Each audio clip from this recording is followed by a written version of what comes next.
Hello everyone and welcome to the live stream. I hope that you're all doing good tonight.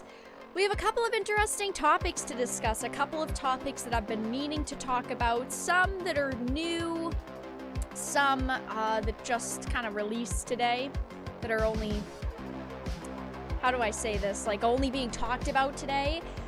There's a couple of topics that I've talked about before, like the Starfield one on screen, that there's been a lot of rumors when it comes to Starfield, what it's going to entail. There's been tons of different crazy rumors, like it's going to be an exclusive on one console. It's not going to be exclusive. We've heard that it was going to release this year, even though it's not even fully announced yet. I mean, there have been a ton of rumors with Starfield, so we've got some new Starfield reports, which of course take them with a grain of salt. They could of course be fake, which is a whole rant I want to go on when we have this discussion, is fake news and fake reports and fake rumors.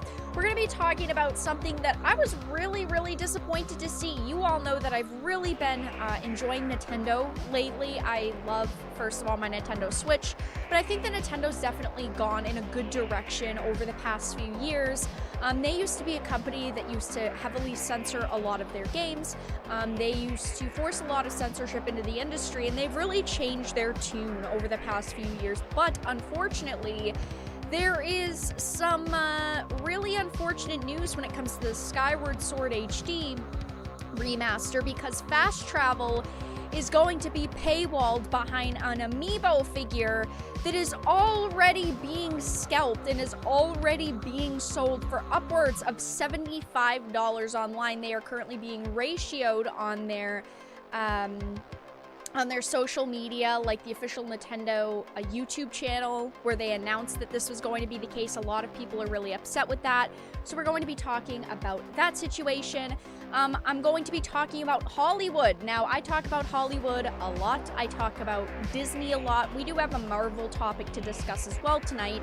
But we're going to be talking about Hollywood turning on Disney, exposing their Chinese agenda. Now, for someone like me, I've been calling out Disney and their Chinese agenda for like years now, and a lot of people have as well, but Hollywood really hasn't, I don't know, how do I say this, like laid it into Disney. They haven't gone hard against Disney and their Chinese agenda, but now the tides are turning because Hollywood media is turning on Disney, calling them out for their BS, saying that more people should be aware of this situation. And we are also going to be talking about the newest Eternals trailer. Now, obviously, I'm not going to show it because that'd be my luck. I'd show it, Marvel would strike me, my YouTube channel would be deleted, removed, banned, eliminated, annihilated. That'd be my luck. But Marvel showed their first Eternals trailer, and we've already seen like some sneak peeks at it. We've seen some like on-set images, we've seen some images with like CGI, but now they have released the first official trailer, and Marvel fans are absolutely mocking Marvel and the MCU just because of what they've decided to do and in the things that were said in the trailer, which is absolutely hilarious to me. Just the direction that they've decided to go in with the Eternals. They could take the Eternals in a good direction. They could make it a good movie. But it definitely doesn't look like that's going to be the case. So, welcome everyone. I hope that your evening is going good. We will get started on the topics in a couple of minutes. You guys can kind of see right here. Do you guys see that? Do you guys see that? That's a tail. My cat is sitting with me. So she is joining me tonight, even though you can only see her perfectly formed, part of her perfectly formed loaf. You can't see the full loaf. You're not entitled to that. You'd have to subscribe to her Only Cats to see the full loaf. But she's here, just kind of falling asleep watching. She's kind of sick of hearing about Disney and Marvel. She pukes a little bit every time I talk about Disney and Marvel. She's not a fan, but she's totally here for shitting on Nintendo. She likes Nintendo though. It's gonna be some unfortunate news for her tonight. The MCU will continue shooting themselves in the foot, probably. I mean, we're talking about Marvel here. Unfortunately, Marvel definitely has gone downhill. And I would love for every MCU movie to come out and be amazing. I'd love for it all to be great. I think that we all, in a way, would, because, you know, there were so many good MCU films. But unfortunately, we can't really expect a lot from Disney and Marvel anymore. And they just keep, you know, doing bad thing after bad thing.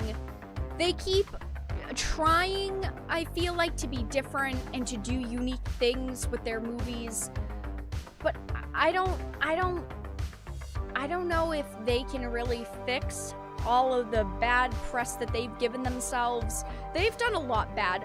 And granted, again, over the past, you know, how many years since the MCU started? It was like 2009. They've done good. They have done some good. But there is a lot of negativity in a lot of people's eyes now when it comes to the MCU and the new films coming out.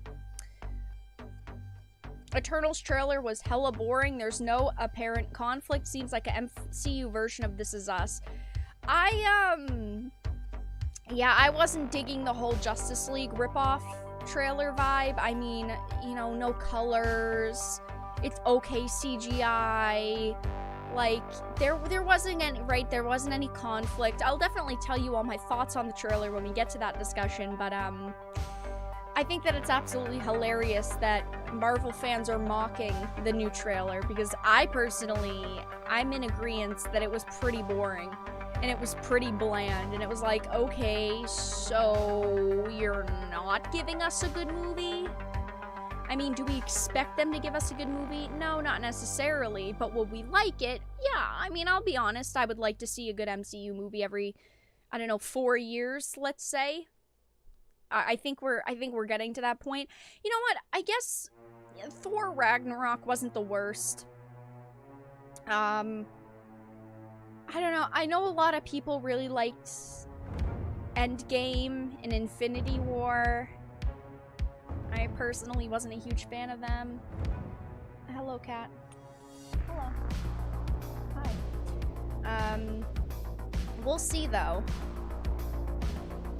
I have a very bad feeling about this Eternals movie. I do not think it's going to be good. I think it's going to be another bland, boring movie that is going to be very forgettable. I don't like being watched. I'm just being stared at. I feel like I'm about to get a syringe stuck in the side of my neck. I'm about to be murdered. I really trust Disney. I mean, that Bob Chapek seems like a really good guy. Oh yeah, he's a really swell guy. I mean, he knows what he's doing. You know what? You know who else does that deserves to be the president of Disney is Kathleen Kennedy. She is amazing. She is just so good at her job. It's like she's so good, she's bad at it. It's crazy. I mean, who could have ever expected you could be so good at something, you're actually bad at it? Yeah. Well, it's the way that it goes. Only cats, not too shabby. Yeah, only cats. Cat is trying to get in the camera. She is kind of in the camera, sort of. She's just hanging out. Am I ready to talk about these topics? In a way, yes. In a way, no. I'm a little disappointed. Should we be disappointed when something goes wrong in Hollywood? By Marvel? By Nintendo? No. But I'd like for everything to be nice and good and great and there be no problems. That'd be cool. So, alright you guys, let's get started with the first topic. I guess we'll start off with Starfield because there's not a lot of information here, but I still wanted to talk about it because over the past, I don't know, like year, maybe half a year, we've been hearing more and more rumors starting to circulate about Starfield. And Starfield, we don't know much about the game. We don't really know what it's going to entail. We have a general idea. It's a Bethesda game. They say it's going to be one of their biggest projects. So we could obviously assume that it's going to be, hopefully, a good game, or a game that's had a lot of thought and effort put into it.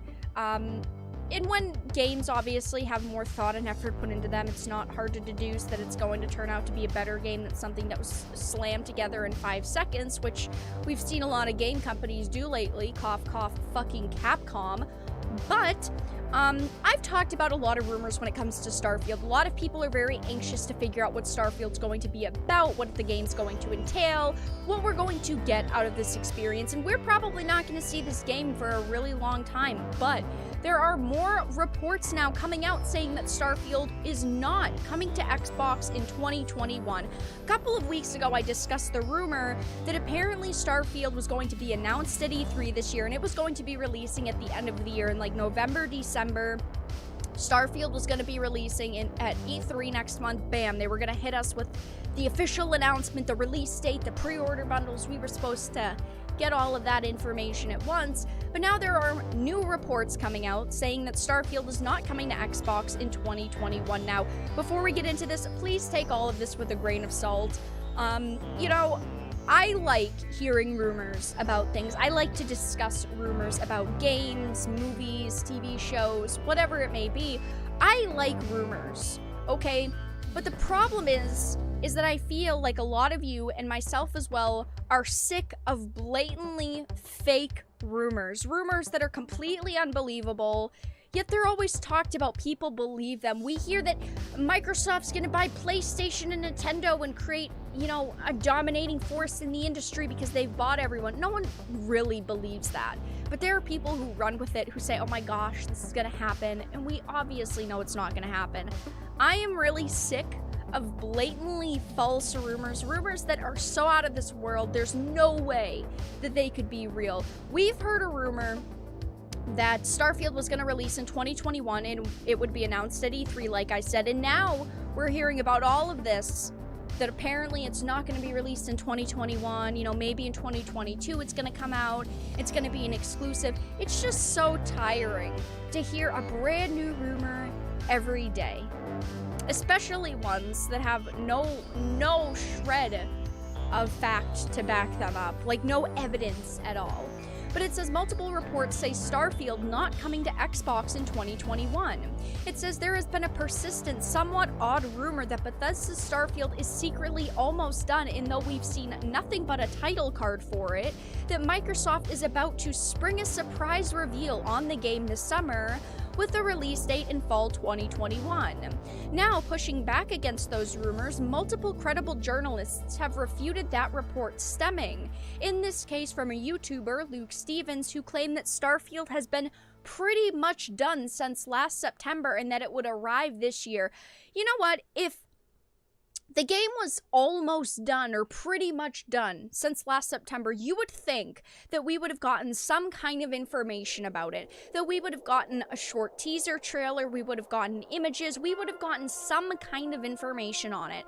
That is where I genuinely, you know, obviously branch off from rumors, stop believing rumors when there's absolutely no evidence and there's claims like this being made that for months it's been basically done. You know, we heard that about Cyberpunk 2077, that it was basically done a year before it released, and that we saw the state it released in. I mean, yikes. They still shouldn't have released it when they released it.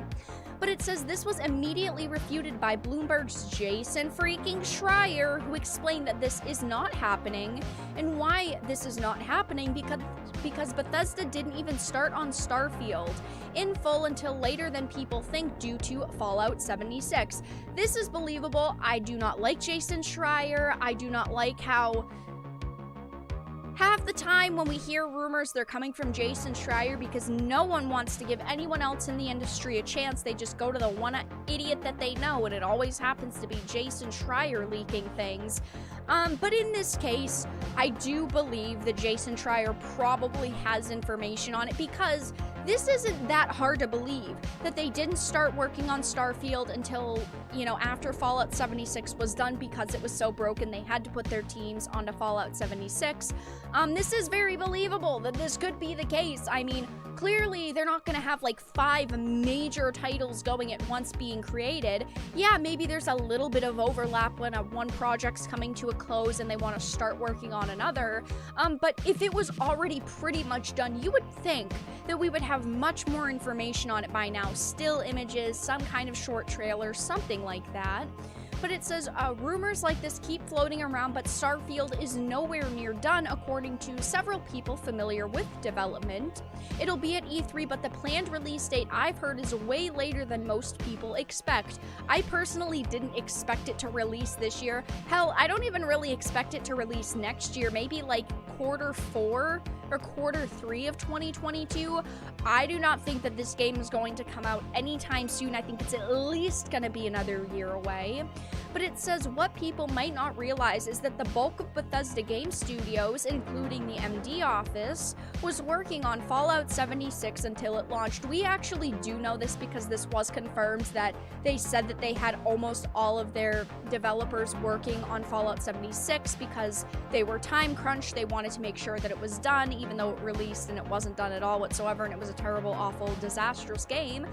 Still, we knew that they had put most of their staff onto Fallout 76, hoping that they could, like, I don't know, polish it. It wasn't even worth polishing, but, like, polish it before it released. But it says this was then repeated by The Verge's Tom Warren and Game Informer's Liana Rupert, among others, who had heard the same things as Schreier. There are multiple industry, I kind of want to say shills, but we'll just call them quote-unquote journalists coming forward saying that, yeah, this rumor's false, we're all hearing the same information. And it's different when you've got 5 to 10 different people coming forward saying, hey, yeah, this is the case, not the rumor. Clearly you want to believe the people who are in the industry and who do sometimes have insider information. I mean, I guess we'll call them journalists. It says this combines with the previous report that yes, Starfield will indeed be an Xbox/PC exclusive and will not be published for PlayStation. For Microsoft and Bethesda's part, they haven't said anything about it, though Starfield will likely appear as a true reveal during E3's Microsoft show this year. I think that we'll definitely see a reveal at E3 this year. I think that E3 is going to be interesting just because a lot of people are looking forward to a lot of games like Elder Scrolls, you know, something like this, something like Starfield. There's just a lot of games on the back burner right now that we don't have a ton of information on, but I do think that we are probably going to see Starfield at this year's E3.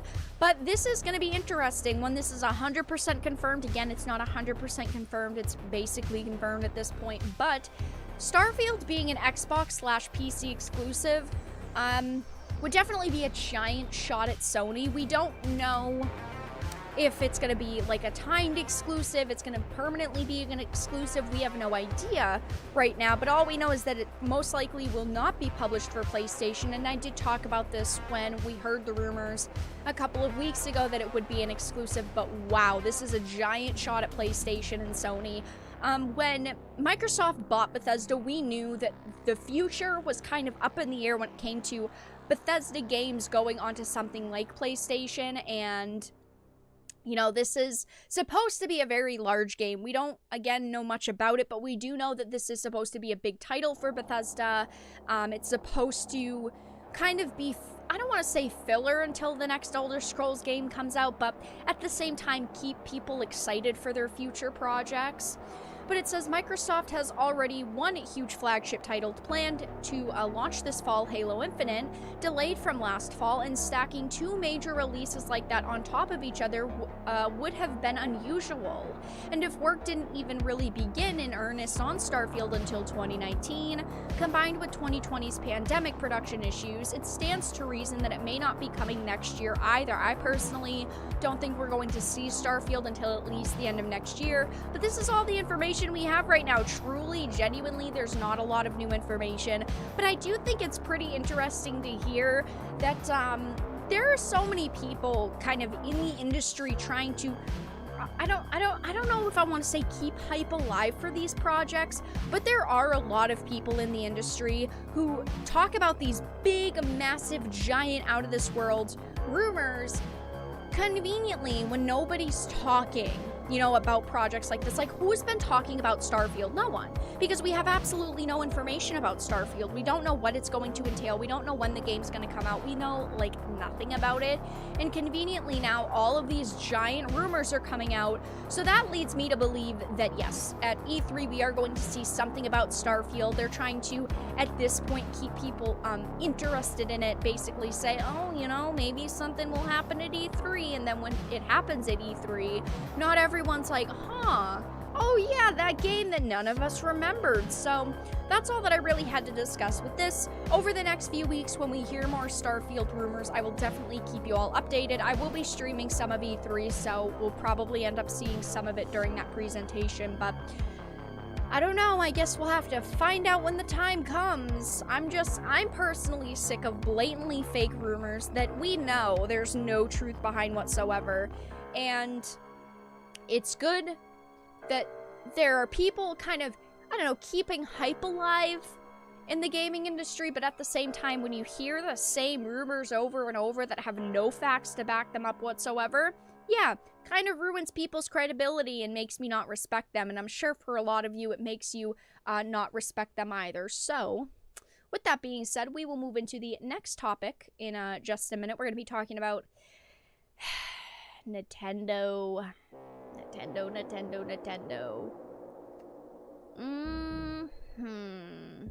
Gonna be fun. I hate having to call out companies. Look at all these comments. Look at all these comments. Look at these comments. I just saw the tiny little scroll on the right side. Look at these comments. People are so heated over this. Oh my goodness. Oh my gosh, close your eyes. There's a lot of controversy right now about the situation, which is why I just felt like I had to talk about it, which is a shame. It sucks to know there's so much controversy. Please, just do something good for once, gaming companies. Please. Just don't fuck up for once in your existence, please.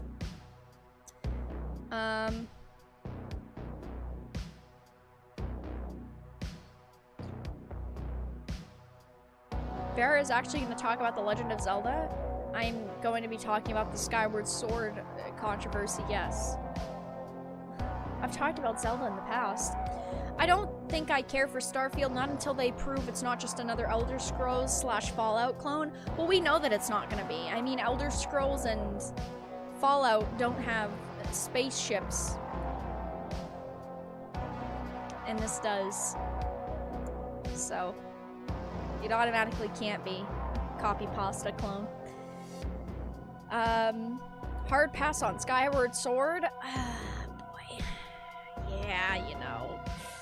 It's kind of a big pass now. But I think people are going to be really disappointed when they hear about this. If you haven't heard about the situation, well, spend $25 on a Happy Meal toy to get what should be a free feature in a game. Oh. Yeah, well, guys, we're not gonna talk about it. But you see this amiibo that is going to be releasing at $25? Well, just wait until you see the scalper prices for them already. Let's triple and quadruple that number. Because don't we just love when that happens, huh? Oh, very bad. Very bad.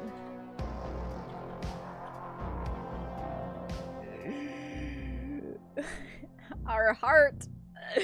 No. Yup. $119. Buy it now. Wow, thanks. I appreciate it, scalpers. You guys are great. Oh, I don't know how they didn't see this one backfiring. Maybe they did. Maybe they just didn't care. That's probably the worst part about it, is maybe they did know. They knew that it was gonna hit the fan. They didn't care. Alright, you guys, so it is time to move into Zelda discussions. Zelda, your favorite green elf character, am I right? Oh boy, okay. So, well, I like Nintendo. Let me start the conversation there. I think that Nintendo has done a lot of good over the past couple of years. And while I think that they've done a lot of good, that doesn't mean that they don't deserve to be called out when they do something really bad or really shitty. And when it comes to remakes, remasters, there's always a line that could be drawn in the sand. You know, a remake and even a remaster can be done very well.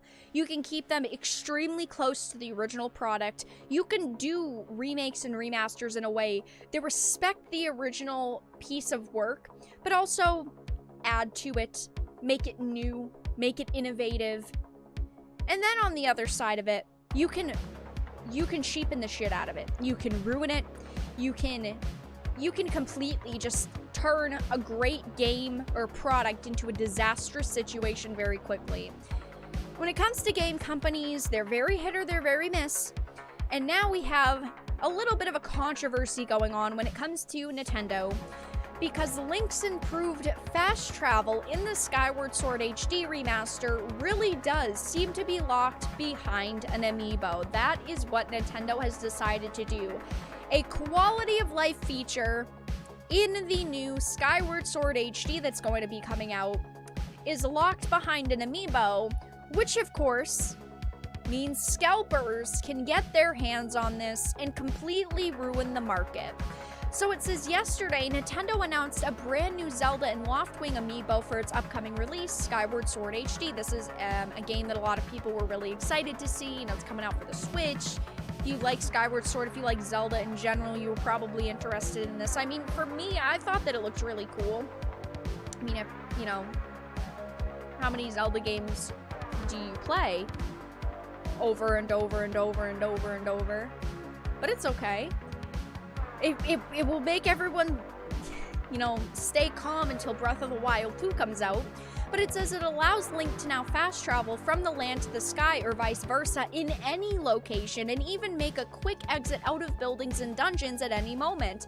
This sounds pretty good if you were going to play this.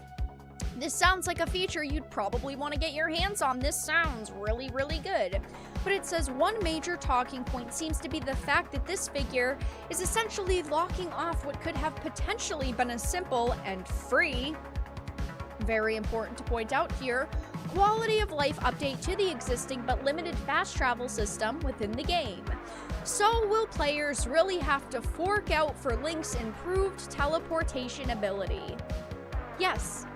Unfortunately, it says a Vice and Waypoint reporter asked Nintendo, it says, I asked Nintendo if the fast travel in Skyward Sword that's ludicrously unlocked by purchasing an amiibo is at all accessible without the amiibo through a menu or other means, and Nintendo PR pointed me towards the website for the amiibo. Take it as you will. Now, when it comes to having a physical item like an amiibo, people do really like to collect them, and then there are people who don't want to collect it, don't want to deal with it, don't want to deal with the pain of getting their hands on an item like this. But it says if this wasn't already enough, it's also been confirmed that the amiibo, launching the same day as the game, will cost more than a regular amiibo, coming in at $24.99. So first of all, they've decided to put this very important quality of life feature behind a paywall, basically, behind an amiibo paywall. Second of all, it's more than a regular amiibo. I think regular amiibos are $19.99. I personally don't collect amiibos. I don't ever really buy them, so I don't know, but I think that they're like $19.99. Second of all, yeah, they cost more than a regular amiibo.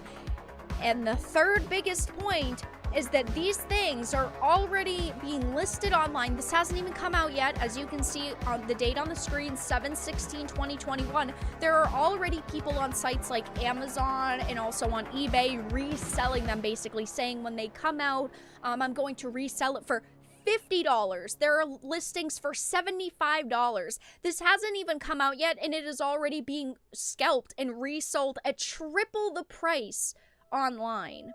So I want to head over to the YouTube page for Nintendo. It says, introducing the Zelda and Loftwing amiibo, the Legend of Zelda Skyward Sword, excuse me. There are 21,000 likes and 5.1k dislikes. There are a lot of people who still don't know about this situation, and I do genuinely think when this game finally releases and people hear about this, it's going to blow up again in a couple of months.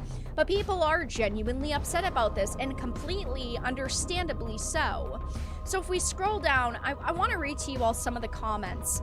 Someone said, oh boy, can't wait for the scalpers to eat this one up, and it's so true. Because let's say you're not interested in it now. Let's say maybe in 3 years, okay. Let's say in 3 years you decide you want to play Skyward Sword, you buy the collection, then you find out about this amiibo. Okay, that's pretty cool. You go online, they're like $200, $250, maybe even $300. We know how much these items blow up because scalpers love to get their hands on exclusive items that you're not going to be able to buy later down the line, so they can relist them for quadruple the freaking price.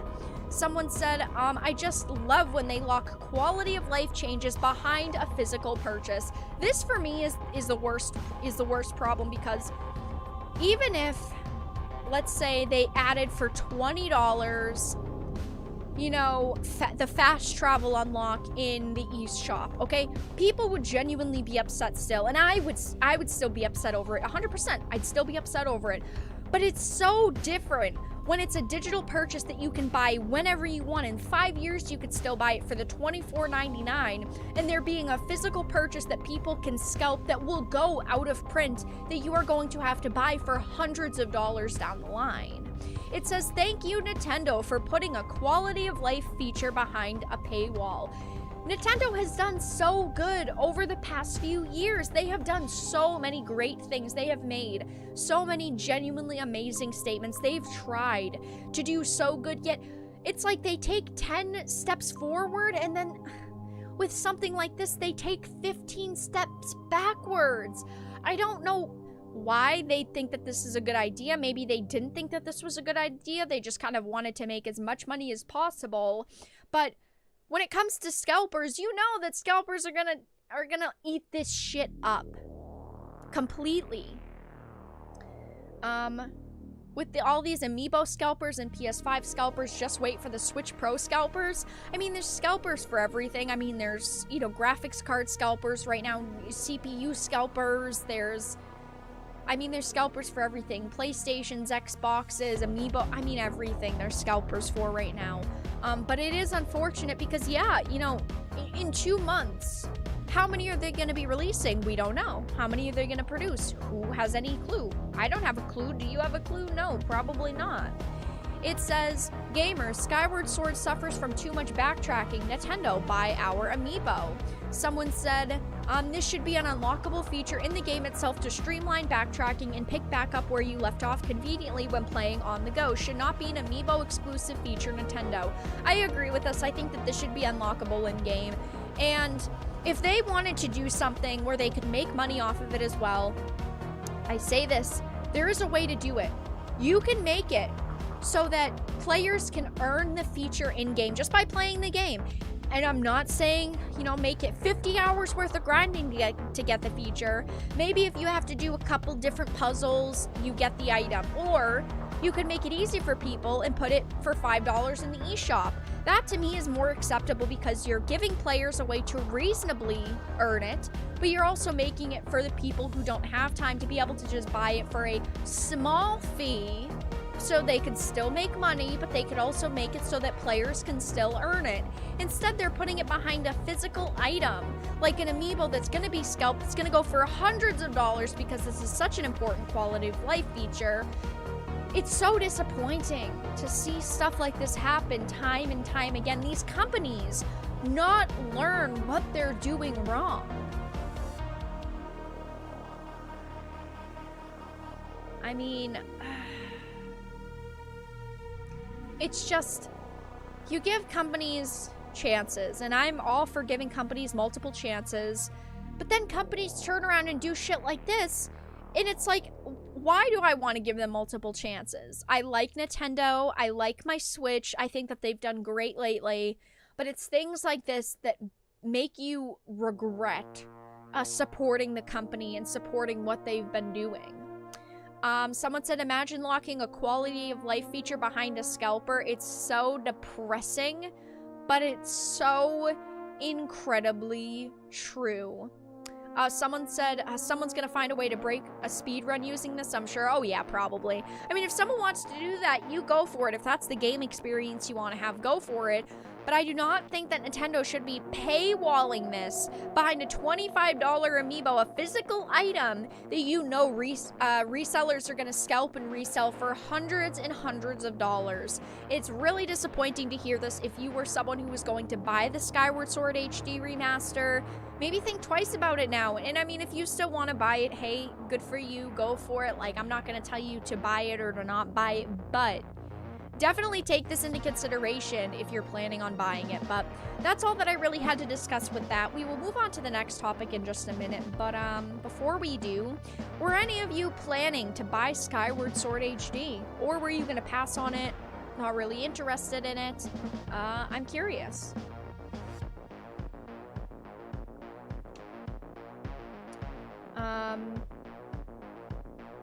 The only winning move is not to play. Very true. Took me a year to get a replacement 360 because of scalpers on eBay. Finally got one for a decent price. Scalpers are rough. Especially right now with so many things being out of stock, being, you know, produced in low quantities. It's rough. It really, really is rough for everyone. Leave us scalpers alone! Oh boy. Oh yes, guys, we should feel bad for the scalpers. This doesn't surprise me much. Yeah, it doesn't surprise me either. It's just really disappointing. Passing on it, yeah, I agree.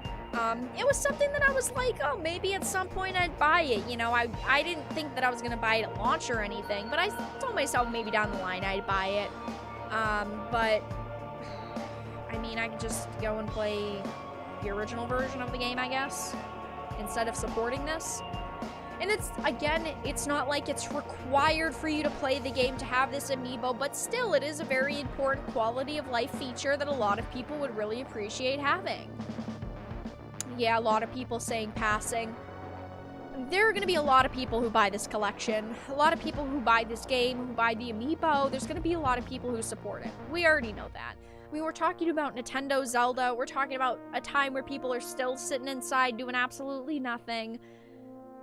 But it still makes you feel really garbage when you know that you're supporting something like this.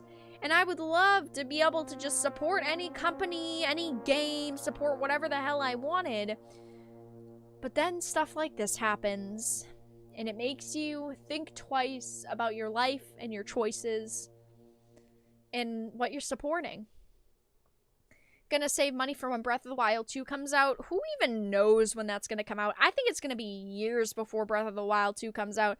I think maybe we'll get a teaser this year at E3. I give it another year before Breath of the Wild 2 comes out. Too bad. I mean, I like Zelda. I always make the joke. I like, you know, the little green elf. Zelda's cool. No. I do think that The Legend of Zelda is really great. But I could just go and play the original Skyward Sword and not have to deal with this BS like most people. No way in hell not buying one, yeah? I mean, hey, I'm not telling you guys to buy it or to not buy it. But all I'm saying is if you buy it, I'm pretty disappointed with you. Just a little sad, you know? The pandemic certainly helped Animal Crossing blow up. Well, Animal Crossing already had a very big fan base to it. But yeah, at the same time, you know, just the timing of it was absolutely perfect for a game like Animal Crossing to release. That's very true. The timing was just perfect of it. Really quickly, if you guys are enjoying the live stream, please make sure to give it a like. If you're not, give it a dislike. I appreciate your support either way. Consider donating via Streamlabs. $3 or more text-to-speech activates. All donations pop up with a notification on stream. Consider becoming a Dark Titan via Patreon for just $1 a month. Shill. Join our Discord. Follow me on Twitter. Mine's Odyssey. I have an Odyssey now. BitChute. All the links are in the description. All that fun stuff. Shill. At least like the stream. There's 69 viewers. Nice. Smash like. Yes. If you buy that thing, Vera will ban you. Nah, I won't ban you. While I'm live. Maybe after. Nah, I don't ban people for buying shitty anti-consumer products. Wink, wink. Very bad, much wow. It's okay. None of you guys would even admit if you were gonna buy it anyway.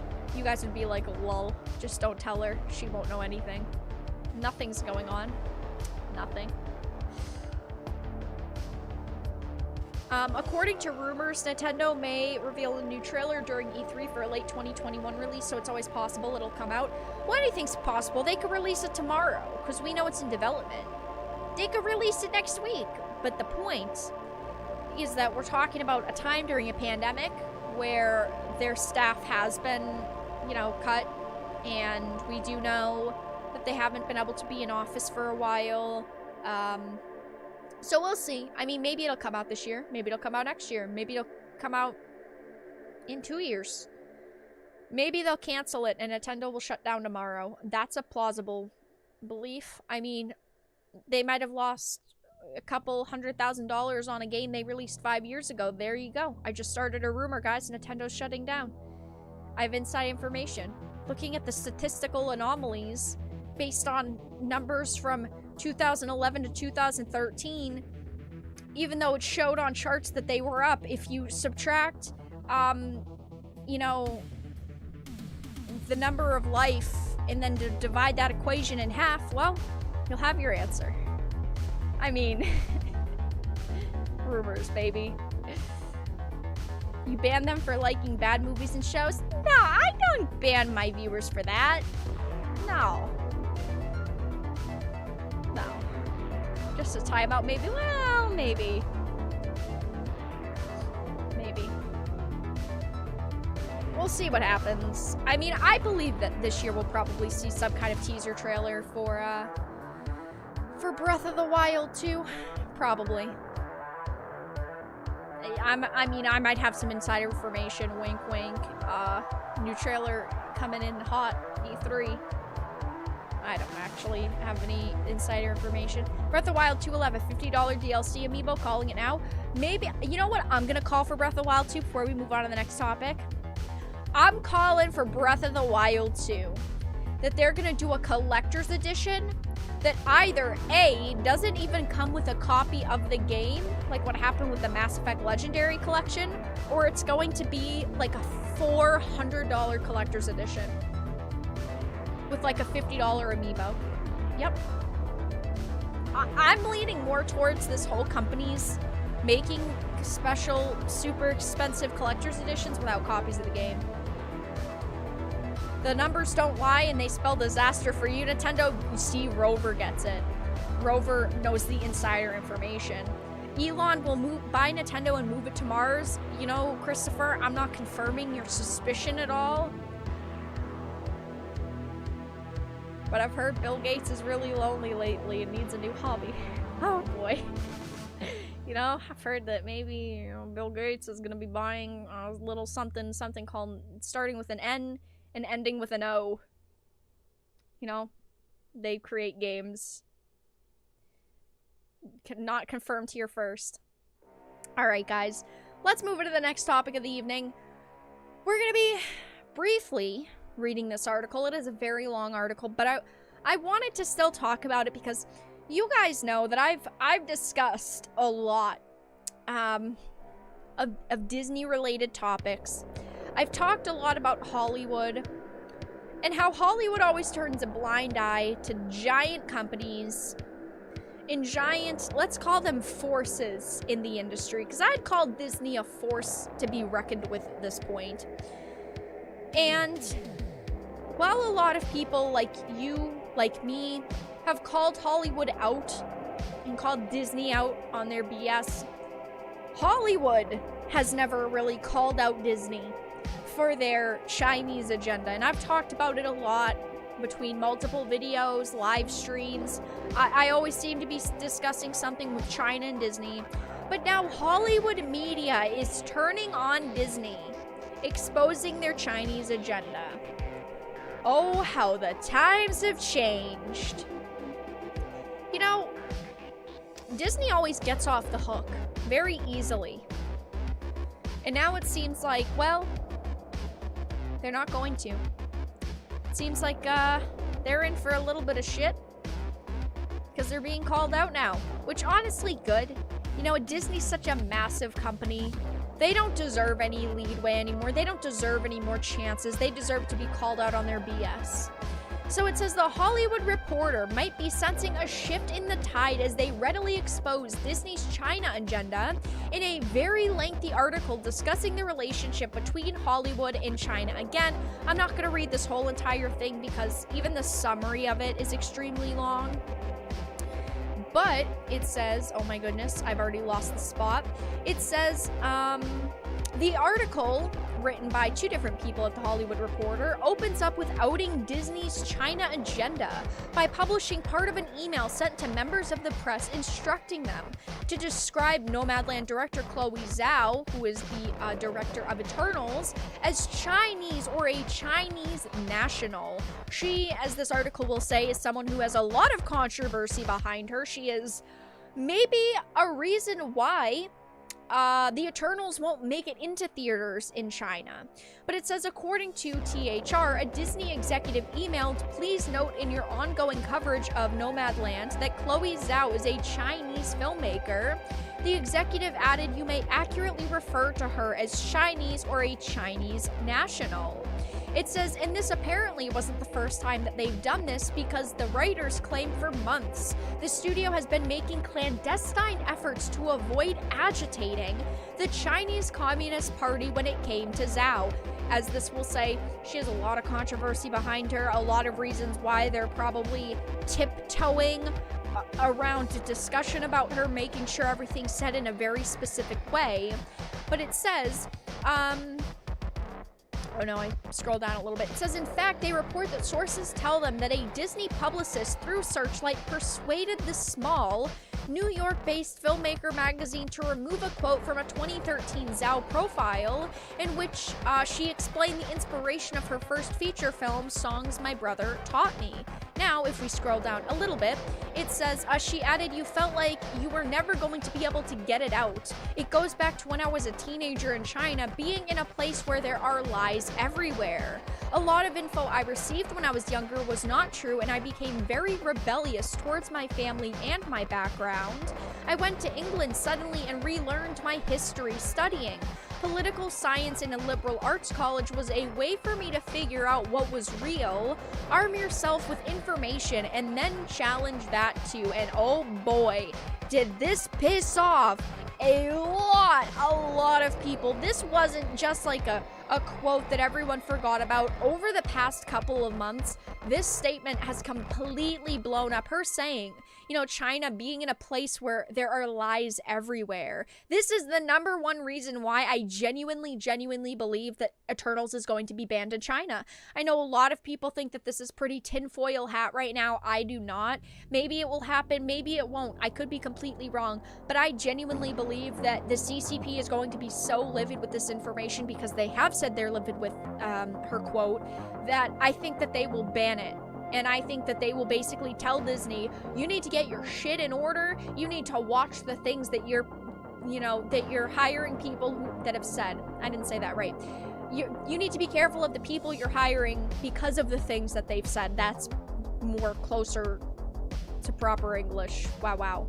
English is definitely my first language. It says that quote led to immense backlash among Chinese social media users, so much so that the CCP banned the Oscars due to her comments. Aha, there we go, strike number one. She's already gotten things banned by the CCP. It says not only did they ban the Oscars, but they also scrubbed her victory from Chinese social media websites and the Chinese-controlled internet. This is huge for me. I think that Eternals is going to be banned because of her, because she's the director, because they're going to be hyping her up. Oh my goodness, look who we've got, you know, directing. She's part of our team. We're so happy to have her, blah, blah, blah. I do think that it's going to be banned. It says, the Wall Street Journal reported 2 state media reporters told the Wall Street Journal that they had received orders from China's propaganda ministry not to report on Miss Zhao's victory, despite what they described as her status as a Chinese national because of previous public opinion. There are apparently, now I don't know this, I can't confirm this, but we've heard a lot of rumors that apparently a lot of people in China really, really don't like her. Not only like government officials, not only people who are like controlling what people can and can't say on their social media platforms, but also just, you know, people in general in China. Apparently, everyday people really, really don't like her because they view it as she's turned on her people, basically, and her culture. She's turned on the Chinese. It says, but it's not just the Oscars where Zhao is facing backlash. There is a report from Variety that her upcoming Eternals movie may get banned from China after the movie was left off of a CCTV6 China movie channel listing of the upcoming MCU Phase 4 films. Both Eternals and Shang-Chi were left off of the list, and I did talk about this briefly, about the Shang-Chi situation, but basically there is a character in Shang-Chi that is viewed as controversial. That is another film that some people think is going to be banned. I don't personally think that Shang-Chi will be banned because they did actually change that character quite a bit and alter that character, probably for China, hoping the movie wouldn't get banned. I think that Shang-Chi will probably be released in China, but I do not think that Eternals will. It says, for example, according to the numbers, Endgame earned $629 million in China alone. Infinity War earned $359 million. Captain Marvel earned $153 million. Black Panther brought in $104 million, and the Ant-Man and the Wasp grossed $120 million. And then, of course, Spider-Man brought in $205.4 million. China is a giant market for companies like Disney. They do very much so care about what gets banned and what doesn't get banned in China because they know their audience there is huge. They know they can make so freaking much money out of the people in China. They know the market there is gigantic, which is why they would care so much about their film getting banned. Basically about sucking up to Chinese officials and the Chinese government, the CCP. I've talked about it before, but they do anything they can to please the CCP and their Chinese overlords, and they don't care about our opinions. They don't care about what we have to say. They only care about this one market, the absolute most. Scrolling down, it says, however, by 1998, then Disney CEO Michael Eisner apologized for the creation of the film. Oh, did I miss it? Oh, it was talking about, what movie was it talking about? Oh no. I skipped a section by accident. I'm sorry! I skipped a section by accident. God damn. Oh my goodness. When you skip one tiny section, you regret it. Oh, it says, here we go. THR claims Disney never weighed in on Hong Kong nor the substance of the situation in Xinjiang, but if it had, precedent dictates that the lights inside of the Magic Kingdom at its vastly larger and more lucrative Shanghai Disney Resort would have gone dark instantly. Yeah, I mean, companies don't really care about situations happening. Companies don't really care about the things they virtue signal about. They only care about making money. That's all they care about. It says, while Disney continues to cater to China, they appear to be losing the pulse in America. A research group reports that roughly 9 in 10 U.S. adults consider China a competitor or enemy rather than a partner. It says, in fact, 48% think limiting China's power and influence should be a top foreign policy for the U.S., up from 32% in 2018. That is a pretty big number. It says, on top of that, 67% of Americans have cold feelings towards China on a feeling thermometer, given the country a rating of less than 50 on a 0 to 100 scale.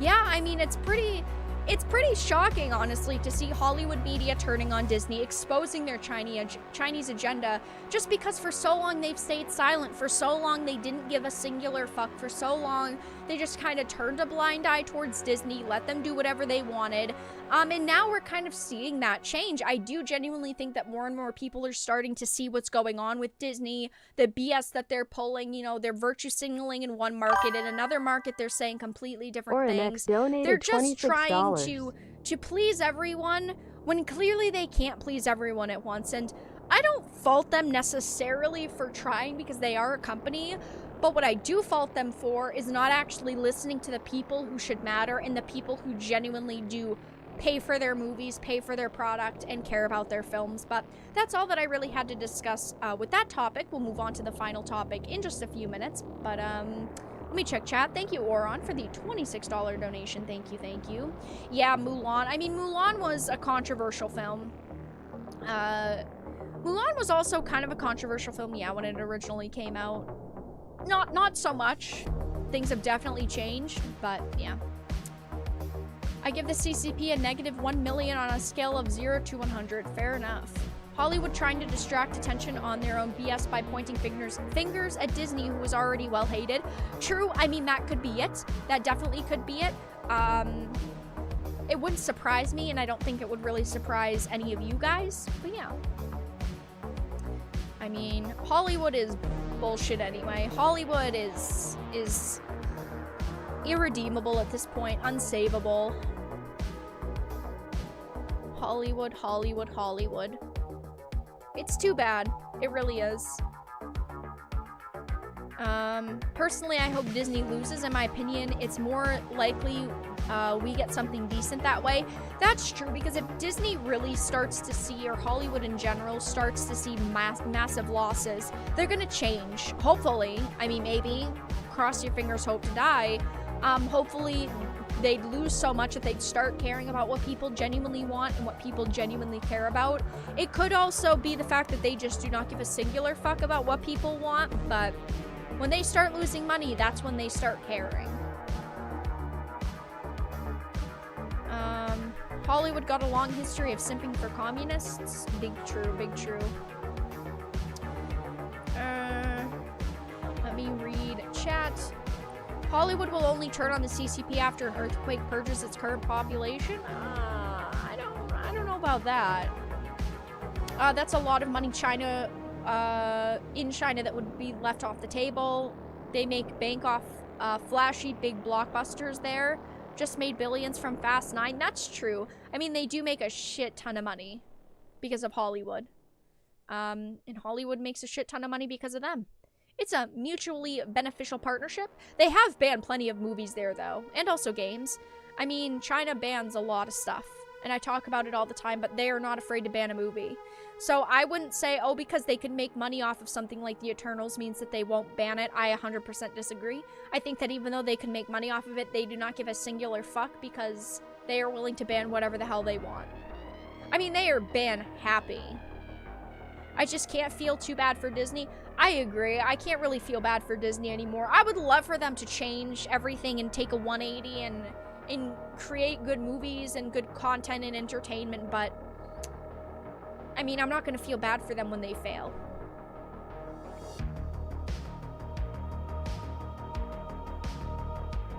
Yeah, unfortunately it is the latter. Hollywood doesn't care about the fans. Lego hopped onto the virtue signaling train, all about that money. Oh, with the rainbow figures. I saw that a couple days ago. They made like a set of Lego figures, but they're all like rainbow. I mean, if that's what their audience wants, go for it. I don't necessarily think that's what their audience wants, though. Hollywood made some mistakes. Some mistakes. That's the kicker. Yeah, I guess maybe some. There's always next generation, you know, Enigma. You always bring the positivity. You would just... there's always the next generation. There you go. You know what? Positivity. Am I right, guys? I absolutely feel no sympathy for either Disney or Hollywood. Yeah, I mean, it's hard to feel sympathy for any of them. It really, truly is. I mean, it's even like Microsoft or Nintendo or Sony doing something bad. Yeah, in a way you want to feel bad for them, but at the same time, you don't, because you know the type of BS that they pull. You know that they don't, in a way, genuinely care about what fans want. Some companies do more than others. I'm not saying that no companies care about fans. Christopher donated $10. Thank you, Christopher, for the $10 donation. Much appreciated. Thank you, thank you. No text-to-speech on any of these donations, guys. Come on. You guys could tell some jokes or something. Google them. Come on, guys. Hollywood only makes mistakes.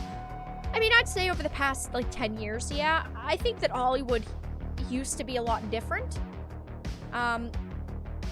In some areas, okay? Because Hollywood's always been bad in others. But they have done good in the past. But most of it is trash. Most of what they do is just mistake after mistake. They should send China some documentaries. Sheesh, I'm gonna get banned, guys. My goodness, you guys want me to get banned? Wow. You guys, thanks a lot. Oh boy.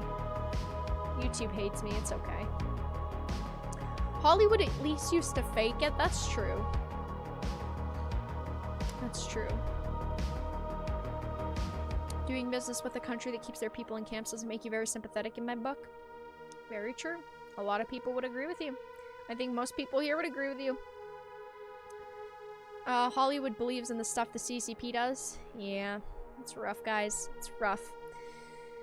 Anyway, why don't we move on to the final topic of the evening? Thank you. Did you know that bladderfish give you water? Thank you for the $11 donation, Oren. Much appreciated. Thank you, thank you. I did, in fact, know that. All right, guys, let's move on to the final topic of the evening. Another Marvel topic. Now, Marvel, always in hot water. Marvel used to be good. The MCU used to be good. I think you all can agree with me. The MCU used to have something going for it. And unfortunately, Marvel doesn't have a lot going for it now. I think that there are good characters still in the MCU. Like, I think Thor is really cool. I love the Asgardians. I really like Doctor Strange a lot. I think that there are still some small pieces, fragments of Marvel that could be saved that are good. But they finally released the official trailer, one of the first teasers for the Eternals. And now, boy oh boy, Marvel fans are mocking the new Eternals trailer. I'm not gonna show the whole trailer because it'd just be my luck that I'd be the idiot that would get banned for it. My god, seizure warning, close your eyes. What the fuck? Hello? Are you broken? Stop that shit. Holy guacamole. It'd be my luck that I'd show the trailer and boom, I'd be banned. That'd be my luck, so I'm not gonna show it. But Marvel fans are now mocking the new Eternals trailer. I watched this trailer, and again, I'm not gonna show it, but all I could think to myself was, wow, Marvel really took the Justice League trailer and just decided to copy it. Because that's what this feels like. You've got a bunch of characters doing their own things. You've got a romance over here, crazy people trading over there, CGI over here, a giant fucking ship somewhere. You've got, like, them just basically showing off the actors, like, oh, it's Angelina Jolie, oh, it's Richard Madden, oh, it's Kit Harington, oh my gosh, look at all these actors you know. That's basically all this trailer was. There was, like, no color. One thing I freaking hate, unless it's Batman or it's like a horror-based superhero movie, is when these trailers are gray, okay? When they're mono-freaking chromatic, there's all different colors of blue. There's no yellows, oranges, purples, lights, flashy. Maybe it's the woman in me, I don't know. But I'm gonna need some fucking shiny, okay? If I'm watching a trailer for a superhero movie, I want to see explosions, lights, galaxies, Andromedas, fucking... I want to see everything that's cool, okay? And instead, you got a guy wearing a fucking Peter Pan outfit that's blue with little gold plates on it. You've got Angelina Jolie in a rip-off freaking Goodwill wedding dress. And honestly, we have this character, and the one standing next to Richard Madden, I don't even know how to describe it. It's basically, it kind of feels like an MTV awards dress. Like back from the 90s when you had real MTV and you had all these, all these music artists go in and wearing these outrageous outfits, kind of like a Lady Gaga outfit. It's blue, you got gold, then you got this weird, parrot-looking headpiece on her. It's just very bizarre. I don't know where it's going. I don't know what kind of drugs they're gonna hand you when you go to see this in the movie theater, but I hope they're good for any of you that are gonna see this in the theater. But it says Marvel Studio fans are absolutely roasting the first teaser for Eternals, specifically the voiceover provided by, of course, Ajak. It says in the trailer, she states, "We have watched and guided. We have helped them progress and seen them accomplish wonders. Throughout the years, we have never interfered until now," of course, referencing Earth and humanity. It says Marvel Studio fans mocked the line, pointing out all of the disasters that have been inflicted on Earth, most notably with Thanos wiping out half of all of life in the universe. This pisses me off so much, okay? Their whole thing, as it says in the trailer, we've watched humanity grow, we've watched them accomplish wonders, we've seen them throughout the years do things. They knew all about Thanos because, spoiler alert, if you didn't know, Thanos is an Eternal. Thanos is the most powerful Eternal there was, at least in the comic books. Maybe they've decided to change all that, but Thanos was the most powerful Eternal in the comics, okay? He was the strongest one of them, but they didn't try to help Earth at all from him. They didn't try to save Earth from him. They didn't care that he snapped half of the universe away. No, we don't care about that. They didn't even help Asgard when Asgard was falling. If Surtur escaped, you'd think that maybe, just maybe, in their little pea-sized brains, they'd get off their asses and stop doing their little shitty fashion show on the side of this beach, and they'd be like, oh, wow, Asgard is destroyed? Half of the universe just got snapped away into dust? Thanos is a Titan. If you look him up, they tried to go with the Titan, but if you look him up, he was technically specified as an Eternal. But you'd think, out of all of these things, he's specified as an Eternal on the official wiki. He's been specified as an Eternal for like 10 years now. They tried for a while to say he was a Titan, but they have him technically specified as an Eternal, as the most powerful of the Eternals. Technically. Now, they tried for a while to say he was just a Titan. But if you go to his official wiki, it does say, because believe me, when they had done the whole, when they had brought him in, because obviously his name's the Mad Titan, they tried in, I believe, maybe it is just the MCU anyway, they tried to specify him as an Eternal, and he's been specified as an Eternal before. Yeah, it says right here, I'm trying to find it, but yeah, one of his parents, was an Eternal, one wasn't. He has been specified as a Titan before. The thing is, okay, let me put it this way, is we don't specifically know in the MCU what they've planned to go, what they tried to do with him, because they never specified. They called him the Titan thing, like the Titan alias, but they also said there was, I believe there was a book, I don't remember the name of it, I'm gonna find this next time we talk about it, they specified him as an Eternal. They did. But anyway, he's one of the most powerful fucking beings. And you'd think that the Eternals would be like, oh, maybe it would be important that half of everything gets snapped away, that we should maybe go help Earth. maybe we should go and actually try to make it so that not everything is completely obliterated.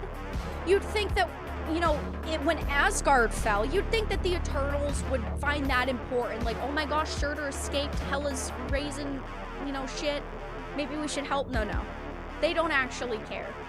My biggest problem with Marvel and the MCU right now is that everything's just so disjointed with all these characters they've got and all these storylines they've got. And it's always been that way with comics, DC, Marvel, what have you. It's always had a lot of problems because there's so many different characters, there's so much different canon. Do you guys know what I mean? They retcon things all the time. It's like, let's look at the most powerful beings, okay?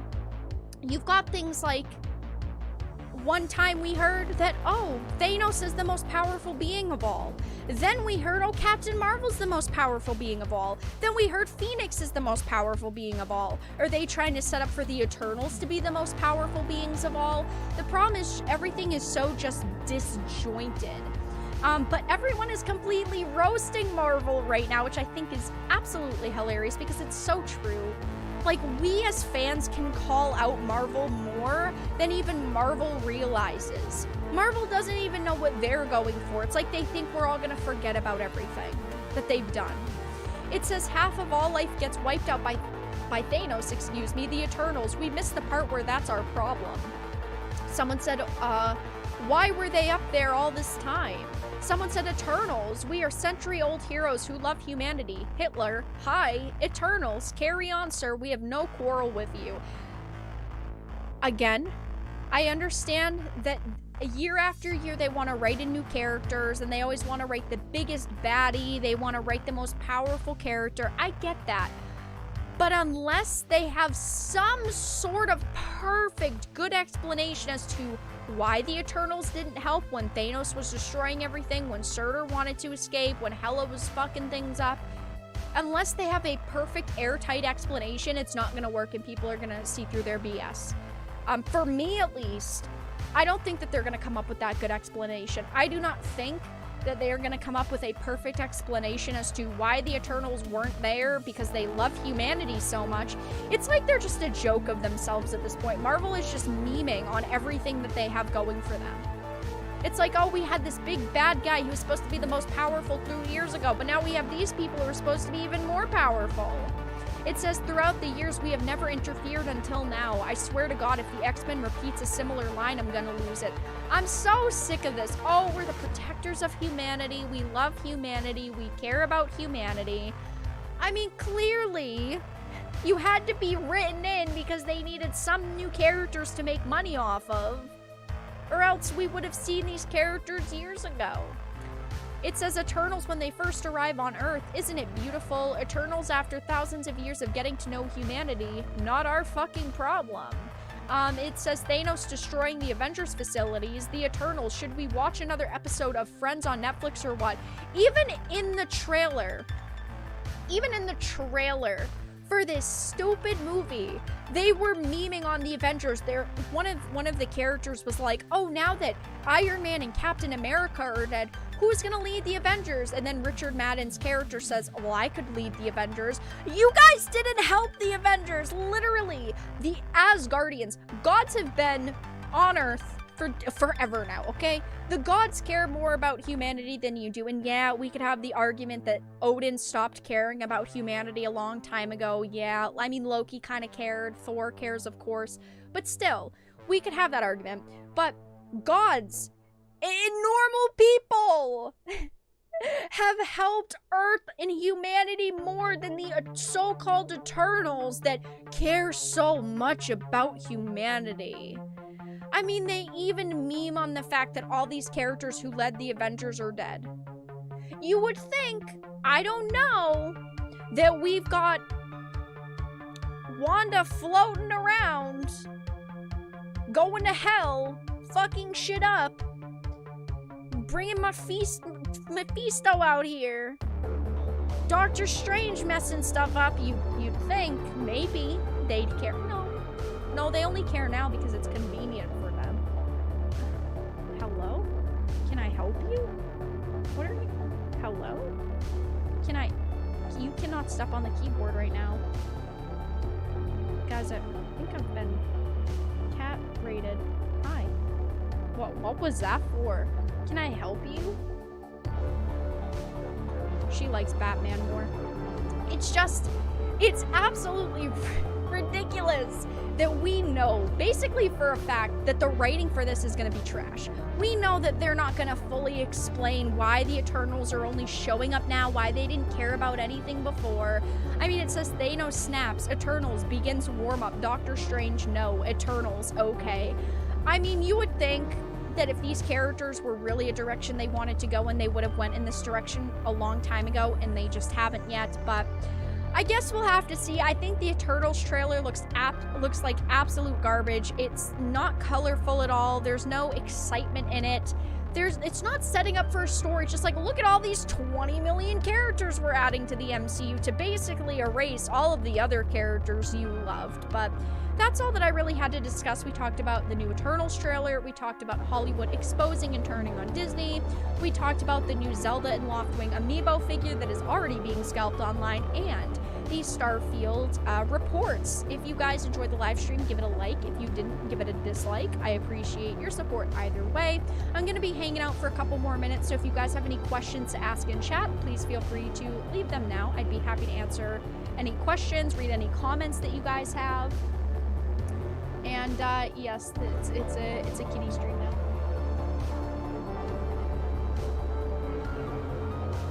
Guys, donate quickly for the cat. Oh boy. What can I do for you? I don't have anything.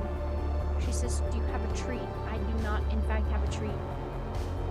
I don't have a treat. Oh, well, now you get the back portion of her loaf. Hello, this is... thank you for the donation. No text-to-speech. Why didn't it text-to-speech? I understand. I'm gonna try to play it like once or twice more. Text-to-speech. Ornex donated $26 for the cat cameo. Yes. Hooray. Gorgeous kitty is gorgeous. She is pretty gorgeous. Yes. Thank you, Oron, for the $26 donation. Thank you, thank you. What is the cat called? This cat, so I have many, I don't have many cats, I wish. I have 2 cats. This cat is Meshla. It means beautiful in Mandalorian. It does. So like Boba Fett, his language, because he's a Mandalorian. Meshla means beautiful in Mandoa. It's very true. Everything Marvel nowadays is so uninspiring. I feel like the Eternals trailer was truly like a Justice League ripoff. There was even a freaking scene. Let me find this shit. Hold on. Let me find in this trailer. Let me see if I can find it. There was like this. Oh my gosh, this. Let me play it. I'm gonna find it. Right here. This, you are not telling me that this isn't like so Aquaman right here. Look at this. That's like basically the same scene from Aquaman's part of the Justice League when he's standing there and the waves are splashing up on him. I mean, it's Aquaman. How uninspiring. How uninspiring. Can you explain as to why MCU stands defend anything the MCU makes? Because nostalgia? Because, you know, let's say I wanted to defend the MCU, I definitely could. I loved, you know, the Thor movies like Dark World. I loved the first Iron Man movie. I mean, Guardians of the Galaxy was great. There has been a lot of great things to come out of the MCU. So if we're talking on just a sense of nostalgia, oh, I 100% could see why people would defend the MCU and Marvel because of nostalgia. Because of those few amazing movies like Doctor Strange. The first Doctor Strange, in my opinion, was a very fucking good movie. I could say there's my reason as to why I defend Marvel and the MCU, because I thought it was great. Thank you, Oron, for the $11 donation. Much appreciated. Thank you, thank you. Well, she's not in frame anymore, but she was. I think the Eternals can be considered the Marvel Valar. Don't insult the Valar like that. Oh, Sage, you're gonna make me vomit on stream. I'm gonna get banned. Don't insult the Valar like that.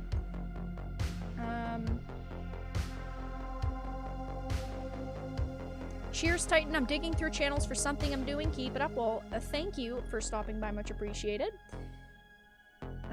on. The world has changed. It has.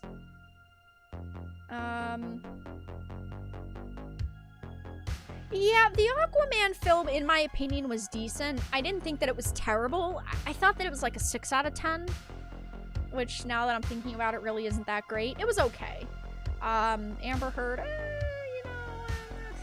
yeah, she definitely we could do without, but, I thought that, like, the Aquaman movie was okay. It used to be good, but now the MCU is over. Yeah, the only project that I will watch, or that, I don't want to say I'll watch, because A Pirate's Life for me, I sail the high seas, if you guys picking up what I'm putting down. The only Marvel film that I'm actually curious to see what's going to happen in it is Doctor Strange in the Multiverse of Madness. Because, spoiler alert, if you haven't seen WandaVision or anything, a little bit of a spoiler, 5, 4, 3, 2, 1, we know Elizabeth Olsen confirmed that she's in it, and if you look at the description of Doctor Strange in the Multiverse of Madness, it says Doctor Strange is basically trying to fight an evil and fight a friend turned foe, which is Wanda. So we know that the film is going to be about, like, Wanda and him, like, fighting Wanda, and it's going to be in a horror direction. So for me personally, I'm pretty interested in seeing what that's going to be, but we'll have to see what it turns out to be. And text-to-speech, if you could not be broken. I'm gonna have to click it a third time. This is not like $100 billion in donations. It's me just clicking it multiple times.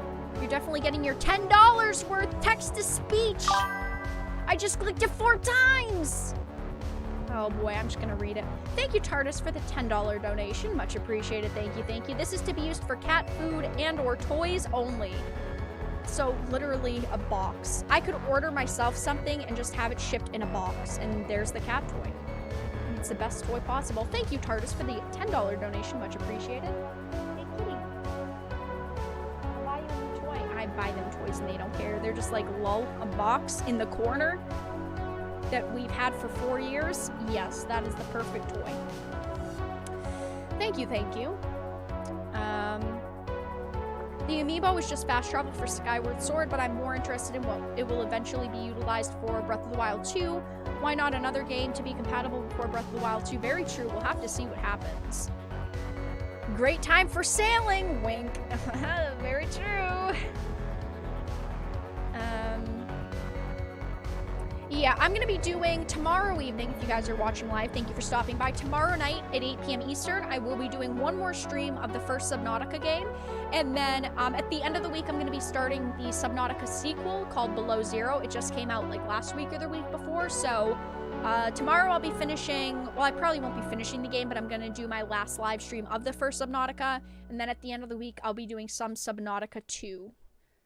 Which, yeah, I'm pretty excited for. I personally really have been enjoying the first Subnautica. I'm excited to see where it's going to go, and where kind of the second one is going to go. I have no idea yet, but it'll definitely be interesting to see. That is for sure. But, alright, you guys. I'm going to end the live stream in just a second. It's true, my cat loves this new pizza box. See? Cats love boxes in general. It could be any kind of box. A small box, a big box, any kind of box. A square box, a circle box. Any kind of box, and the cats will love it. But alright, you guys, I'm gonna end the live stream here. Thank you all so much for stopping by tonight. I do appreciate it. And thank you guys for the donations as well. Much appreciated. Thank you, thank you. If you enjoyed the live stream, please make sure to give it a like. If you didn't, give it a dislike. Make sure to check out the links in the description. Please consider becoming a Dark Titan via Patreon for just $1 a month. Join our Discord. We're very active there. I do tag you all when I go live in case YouTube doesn't notify you of the live streams. I also post my videos there as well. Follow me on Twitter, Minds, Odyssey, BitChute, all of that fun stuff. I have quite a lot of links in the description, so check them all out. Follow me on all of those places. And with that being said, I will see you all tomorrow evening for the final Subnautica stream. Anything else I need to update you guys on? I don't think so. I think that's it. Yeah. All right. Thank you guys for stopping by, and have a fantastic evening, everyone.